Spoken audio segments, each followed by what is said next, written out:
12월 1일입니다. 역대하 24장 4절에서 16절까지 말씀입니다. 자, 이제 요아스 왕이 7살 때 즉위해서 나라를 다스리는데 제일 우선적으로 시급한 것이 주님의 성전을 새롭게 단장해야 되겠다는 마음을 갖게 됩니다. 왜냐하면 그 사악한 여인 아달랴가 6년 동안 나라를 아주 다스리는 동안에 성전을 다 파괴해 버렸어요. 자기 아들들을 시켜서 하나님의 성전을 부수고 돌아가서 그 안에 있는 성물들을 꺼내다가 바알 신전에 이렇게 바치게 했던 그 이유 때문이죠. 자, 성전 예배를 제대로 회복하기 위해서는 성전 보수를 좀 시급하게 고쳐야 됐었습니다. 그래서 요아스 왕이 이제 제사장들과 그다음에 레위 사람들을 불러서 이렇게 지시합니다. 여러 성읍으로 두루 다니면서 세금을 거두어 들여서 성전을 보수하시오. 지체하지 말고 곧 실시하시오. 이렇게 명령을 왕이 했어요. 그런데 레위 사람들과 제사장들이 그 왕의 명령에 즉각 순종하지 않고 23년이나 시간을 끌어요. 성전은 수리되지 않고 퇴락한 상태로 그대로 방치되어 있었습니다. 자, 왜 그러면 그 제사장들과 레위인들이 그 책임을 순종하지 않았을까요?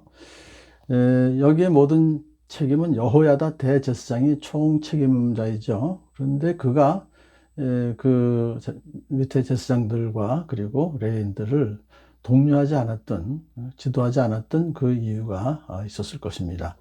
요아스 왕이 여호야다 대제사장을 불러 이제 추궁합니다. 왜 레위 사람들에게 세금을 거둬들이라고 요구하지 않았소? 자, 그러니까 이제 잘못이 여호야다 대제사장이 있었다 하는 것을 추궁하는 거죠.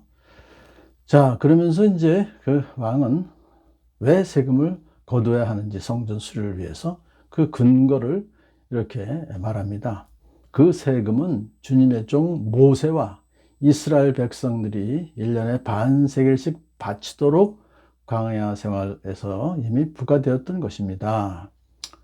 그래서 이스라엘 백성들은 각자 자기 목숨값으로 속전을 주님께 바치도록 되어 있었습니다. 이렇게 출애굽기 30장 12절 13절을 근거로 해서 이제 세금을 거두게 한 것이다. 그렇게 설명을 해주죠. 그래서 그 출애굽할 때의 광야에서 모세는 이스라엘 자손에게서 속전을 받아서 회막, 성막 비용으로 사용했었어요. 그렇기 때문에 요아스 왕도 이 속전을 받아서 성전 수리를 하는데 사용하는 것은 이것은 율법에 맞는 행동이 맞는 조치였었다. 그런 얘기를 하는 것이죠.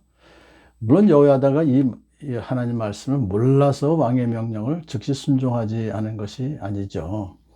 다만 세금의 징수 방법과 그리고 그 재정 사용에 대한 어떤 분명하지 않았던 또 마음에 안 들었던 무언가 이유가 있었기 때문에 순종하지 않은 것으로 보입니다. 제사장들은 자기들이 직접 백성으로부터 돈을 받거나 성전을 직접 수리하는 것은 타당하지 않다라는 생각을 갖고 있었습니다.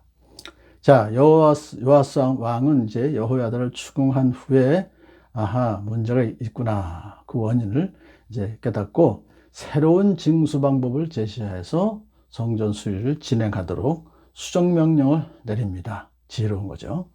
자, 왕은 궤 하나를 만들어 성전 문 밖에 놓게 하고 백성들이 자유롭게 정한 세금을 내도록 했어요. 통제를 받지 않냐고 누구 사람한테 내는 것이 아니라 궤에게 내도록 했습니다. 그러자 지도자들과 백성들이 기꺼이 돈을 가지고 와서 거기다 돈을 던져 넣었어요. 그래서 궤가 차면 레위인들이 그 궤를 가지고 왕실에 가가지고 이제 거기에 서기관들과 대제사장의 관리가 와서 그 궤의 돈을 계산합니다. 왕과 여호야다 대제사장이 그 돈을 성전 공사 감독관들에게 넘겨줘요. 그러면 그들은 성전을 수리하는데 그 돈을 사용하고 또 이제 궤의 돈이 또 차면 똑같은 방법으로 수리를 진행하는 게 아주 투명한 방법으로 그렇게 공개적으로 다 진행이 되었습니다. 요아스 왕이 지혜롭게 그 방식을 바꿈으로 일을 맡은 사람들이 부지런히 일을 하는 데다가 그들이 하는 일마저도 잘 진전이 되어서 성전은 설계대로 견고하게 세워졌습니다. 요아스 왕이 이제 처음에 이 일을 시작했을 때는 제사장들과 백성들의 호응이 없었죠. 이제 그렇게 된 것을 가만히 생각하면 아무리 선한 일을 추진한다 할지라도 동기부여를 제대로 하지 않거나 또는 강압적인 방식으로 그걸 추진한다면 백성들의 호응을 받기가 어렵다는 것을 우리가 깨달을 수 있습니다. 자, 요아스 왕이 이제 그러한 원인을 발견하고 겸손하게 이제 성전 수리비를 세금으로 걷는 것의 정당성을 설명하고 그 징수 방법도 아주 자유롭게 할 수 있도록 바꿔줌으로써 백성들의 또 제사장들과 레위인들의 자발적인 참여를 얻게 되었던 것입니다. 나중에 성전을 다 이제 수리한 후에 또 돈이 좀 남아요. 근데 그 남은 돈을 가지고 성전에 필요한 여러 가지 기구를 마련합니다. 그동안 많이 훔쳐갔었기 때문에. 자, 그래서 이제 왕과 하나님, 왕은 여호야다 대제사장들과 함께 하나님께 예배드릴 모든 환경을 준비하게 된 것입니다. 여호야다 대제사장이 살아있는 동안에 성전에서 예배가 계속되었다. 살아있는 동안에는 이라고 하는 것을 보면서 그러면 살아있지 않을 동안에는 문제가 생겼다는 것이겠죠. 자, 여호야다 대제사장이 오늘 본문에서 중요한 그런 역할을 하는데 나이가 늙어서 차서 130세에 자연사했어요. 장수한 거죠.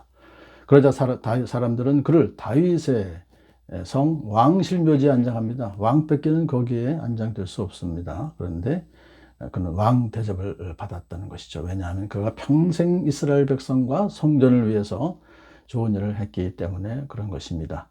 그는 다윗 왕조를 계속해서 이어가도록 지켜냈고 이스라엘을 새롭게 하는 일에 평생 헌신했던 것입니다. 그가 전 마지막까지 타락하지 아니하고 일관되게 신앙을 지키며 살았던 것을 우리가 본받아서 평생을 일관되게 주님만 섬기며 살아가는 우리가 됐으면 좋겠습니다.